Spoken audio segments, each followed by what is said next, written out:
Hello and welcome. You're watching Express News, a show where we take you through the top 100 news stories of the day. I'm Manu Bhattacharya. Let's get started. Prime Minister Narendra Modi addresses farmers at the Kisan Kalyan event at Raisen in Madhya Pradesh through video conferencing. PM said farm laws have not been introduced overnight. Over last 20 to 30 years, the central government and state governments had detailed discussions on these reforms. Agricultural experts, economists and progressive farmers have been demanding reforms. PM Modi said political parties should stop misguiding farmers. It's been 6 to 7 months since farm laws were implemented. But now suddenly games are being played to plough one's own political land through a web of lies. PM requested all political parties with folded hands, please keep all the credit. I'm giving credit to all of you for your old election manifestos. I just want ease in the life of farmers. I want their progress and I want modernity in agriculture. PM slammed the opposition, saying the Swaminathan Commission report is biggest proof of how ruthless these people can be. These people sat on Swaminathan Commission's report recommendations for 8 long years. They ensured that their government does not have to spend much on farmers, so they kept the report under wraps. Madhya Pradesh Chief Minister Shivraj Singh Chauhan told farmers that MSP will not end and mandis will not be closed. While addressing a Kisan Sammelan in Meerut, Union Minister Smriti Irani said that Prime Minister Narendra Modi provided 8 lakh crore rupees in MSP to farmers during his tenure compared to 3.5 lakh crore rupees which UPA provided in 10 years of their tenure. Raksha Mantri Rajnath Singh today inaugurated the 4th Military Literature Festival 2020 in Chandigarh via video conferencing.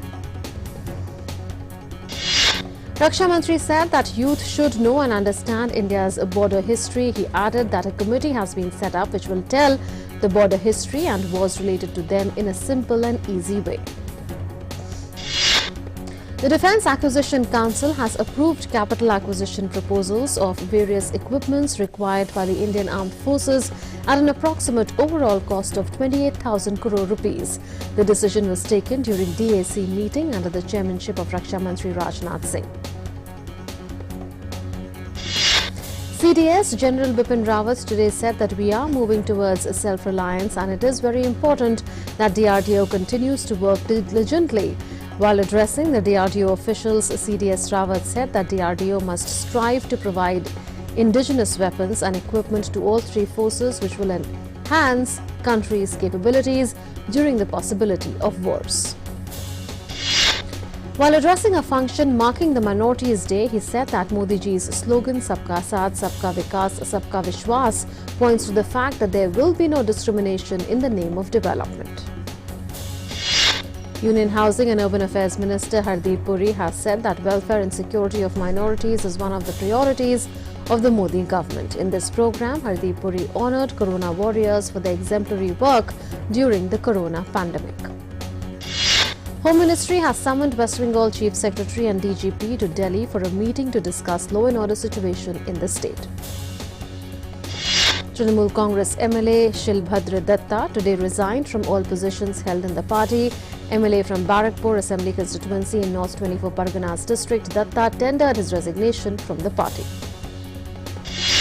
Datta's resignation comes just a day after another MLA, Jitendra Tiwari, resigned from the Trinamool Congress. Also on Thursday, former Minister Shubhendu Adhikari too resigned from the Trinamool Congress.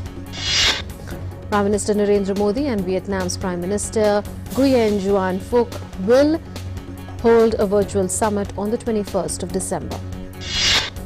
The 2 leaders are expected to discuss measures to foster the India-Vietnam comprehensive strategic partnership as well as regional and international issues of shared concerns. Prime Minister Narendra Modi will deliver the keynote address at ASSOCHAM Foundation Week 2020 tomorrow via video conferencing.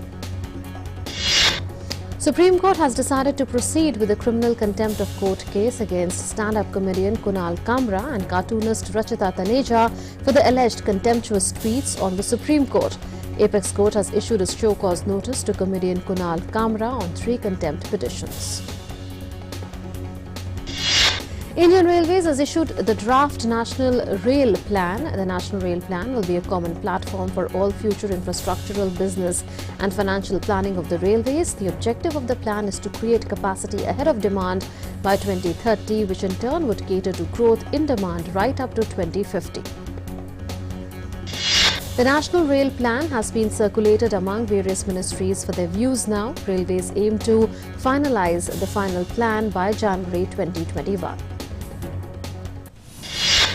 CBI has registered 2 separate cases related to bank fraud and conducted searches at residence of some unknown public servants and others involved in the bank fraud.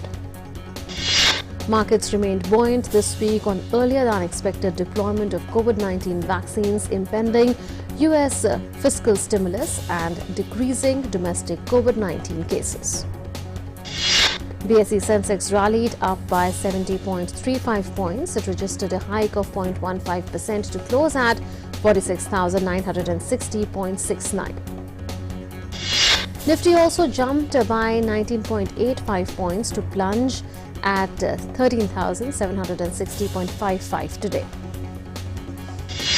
Gold prices slid down by 194 rupees. Yellow metals prices were 50,196 rupees today. Silver prices also witnessed a downfall by 579 rupees today to plunge at 67,688 rupees. Crude oil prices fell today to settle at 3,567 rupees per barrel. Rupee depreciated by 4 paise to reach 73.55 against the US dollar. India has registered a landmark achievement in the fight against the global pandemic today. The ongoing trend of exponential increment in India's total recoveries continues. The total recovered cases of the country have crossed a crucial peak of 95 lakh.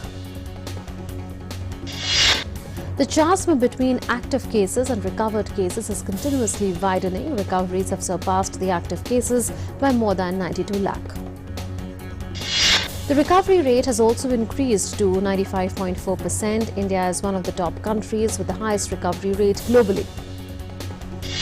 The total recovered cases are more than 30 times the number of active cases. India's present active caseload of 3,13,831 consists of just 3.14% of India's total positive cases.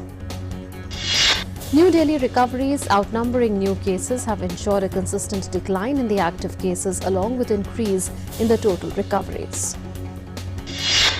In the last 24 hours, only 22,890 persons were found to be infected with COVID in India. In the same period, India has registered 31,087 new recoveries. New recoveries have exceeded new cases continuously since the last 21 days. 5 states account for almost 52% of the total recovered cases in the country. 75.46% of the new recovered cases are observed to be concentrated in 10 states and union territories. Kerala has reported the maximum number of single-day recoveries with 4,970 newly recovered cases. 4,358 people recovered in Maharashtra in the past 24 hours, followed by 2,747 in West Bengal. 76.43% of the new cases are from 10 states and union territories. Kerala continues to report the highest daily new cases at 4,969. Kerala is followed by West Bengal and Chhattisgarh with 2,245 and 1,584 new cases respectively. 338 case fatalities have been reported in the past 24 hours. 10 states and union territories account for 75.15% of the new deaths. Maharashtra witnesses maximum casualties. West Bengal and Delhi follow with 44 and 35 daily deaths respectively. Daily deaths in India are on a sustained decline. Less than 500 daily deaths have been registered since the last 13 days. According to the Indian Council of Medical Research, the apex body at the forefront of formulating COVID-19 strategy, a total of 15 crore 89 lakh 18,646 samples have been tested for COVID-19 so far. 11 lakh 13,406 samples tested on Thursday alone. As of now, more than 7 crore 53 lakh coronavirus cases have been reported worldwide, with over 16 lakh 66,000 deaths. Over 5 crore 29 lakh people have recovered from the virus so far. The United States continues to remain the worst hit country by the pandemic so far, with the highest number of infections and deaths. The US has recorded over 1 crore 76 lakh cases of the virus, with the death toll surging past 3 lakh 17,000. US President-elect Joe Biden tested negative for COVID-19 after an incoming White House advisor, Cedric Richmond, contracted the deadly respiratory disease. A panel of outside advisors to the US Food and Drug Administration overwhelmingly endorsed emergency use of Moderna coronavirus vaccine. The committee voted 20-0 with one abstention that the benefits of the vaccine outweigh its risks in people aged 18 and above. Oxford University said that its COVID-19 vaccine candidate has a better immune response when a 2 full-dose regime is used rather than a full dose followed by a half-dose booster. Data published earlier from the later phase 3 trials showed 62% efficacy for trial participants given 2 full doses. In Nigeria, more than 300 school students who had been kidnapped in northern Nigeria on December 2011 were handed over to government on Thursday. In Fiji, tropical cyclone Yasa struck the low-lying areas of the island on Thursday evening. The Category 5 storm made landfall on northern Fiji with maximum sustained winds of between 150 and 160 miles per hour, causing torrential rain and flash floods. Britain and the EU struck a pessimistic tone in trade talks after a call between EU Commission President Ursula von der Leyen and Prime Minister Boris Johnson. Johnson warned that with limited time ahead of the deadline, post-Brexit trade deal are in serious condition. Ukrainian artists revived an old tradition of creating Christmas decorations with simple materials. The artists created figurines with cotton wool, wires and colorful paints at home. Hundreds of Cubans paid homage to a Catholic saint who doubles as a powerful deity in the Afro-Cuban Santeria faith. The event was part of the Saint Lazarus pilgrimage. Scientists in London's Kew have crowned at a total 156 plants and fungal species as the ugliest orchard in the world. The list includes Gastrodia agnacilis, which has also been assessed as a threatened species. Christmas has gone to the dogs in Peru. A stream of pampered pooches have donned on their festive best as part of a canine costume parade to help herald in the season. Sesame Workshop supported Rohingya refugee crisis in Bangladesh by unveiling its first Rohingya Muppets, Noor and Aziz. Both Noor Yasmin and Noor for short and her twin brother Aziz live in Cox's Bazar refugee camp. Australia were all out 191 in their first innings of the Adelaide Test. India were 9 for 1 wicket at stumps on day 2. R. Ashwin got the prized wicket of Steven Smith. Ashwin also removed Travis Head, Cameron Green and Nathan Lyon. India were all out at 244 in the first innings, resuming at 233 for 6. India lost last 4 wickets, adding just 11 runs.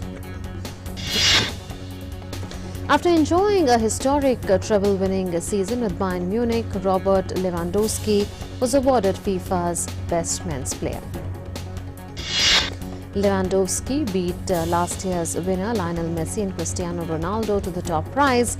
The Poland striker scored 55 goals in 47 games last season as he helped German giants Bayern to a treble. Manchester City defender Lucy Bronze won the Best Women's Player award. She is the first defender to win this award. Liverpool manager Jurgen Klopp has been named the Men's Coach of the Year at the FIFA Best Football Awards. Klopp became the first to win the award twice, having won last year following the Reds' Champions League triumph. Bayern Munich's Manuel Neuer was named Men's Goalkeeper of the Year at the Best FIFA Football Awards. Neuer won the award ahead of Alisson Becker of Liverpool and Jan Oblak of Atletico Madrid for the Men's Goalkeeper of the Year award. Son Heung-min's superb solo goal against Burnley has won the Puskás Award at Thursday night's FIFA Football Awards. The Tottenham winger beat several Burnley defenders and has been awarded for his brilliance as it was named by FIFA as the best goal of the past 12 months. Wayne Rooney's son Kai has followed in his father's footsteps by signing for Manchester United's academy. United's record goal scorer Rooney posted a picture on social media of the 11-year-old, the oldest of Rooney's 4 sons, signing a contract at his dad's former club. Russia was banned on Thursday from using its name, flag and anthem at the next 2 Olympics or at any World Championships for the next 2 years. The Court of Arbitration for Sports ruling also blocked Russia from bidding to host major sporting events for 2 years. Russian athletes will be allowed to compete at next year's Tokyo Olympics and the 2022 Winter Games in Beijing if they are not implicated in doping as neutral athletes.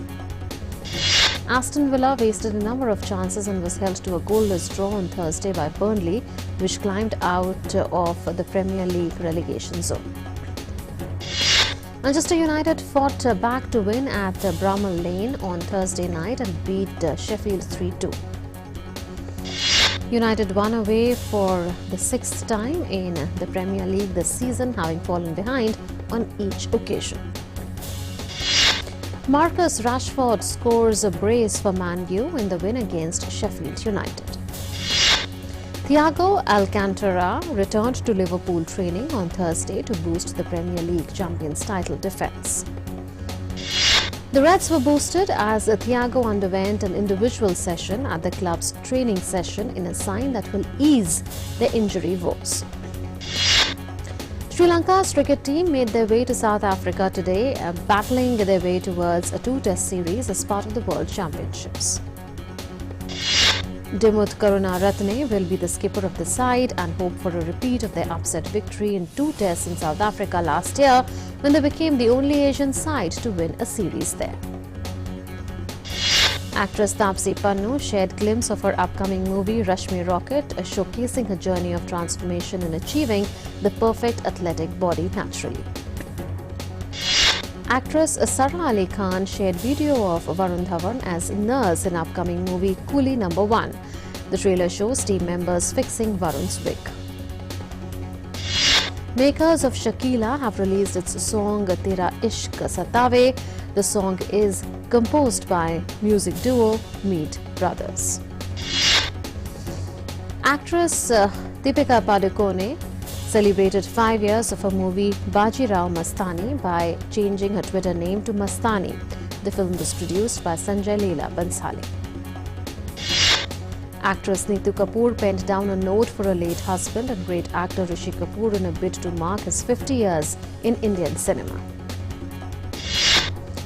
Drama Ma Rainey's Black Bottom may be set in the racially divided US out of the 1920s, but it is arriving on film with much to say about today. The film will star Viola Davis as Black Blues singer Ma Rainey. Actor Gal Gadot shared the picture of the most special memorabilia, which is the headgear of a DC Extended Universe character in Wonder Woman. Star Wars original Boba Fett actor Jeremy Bullock has passed away at the age of 75. He also appeared in movies like The Empire Strikes Back and Revenge of the Sith. Classical pianist Alice Sarah Ott gets to hang out with Ludwig van Beethoven in a new graphic novel celebrating the 250th anniversary of the birth of the famous German composer. And American singer and songwriter Billie Eilish has turned 20 today. She debuted in 2017 with the song Don't Smile at Me. That's it then in this edition of the Express News. News and updates will continue on DD India. Stay tuned.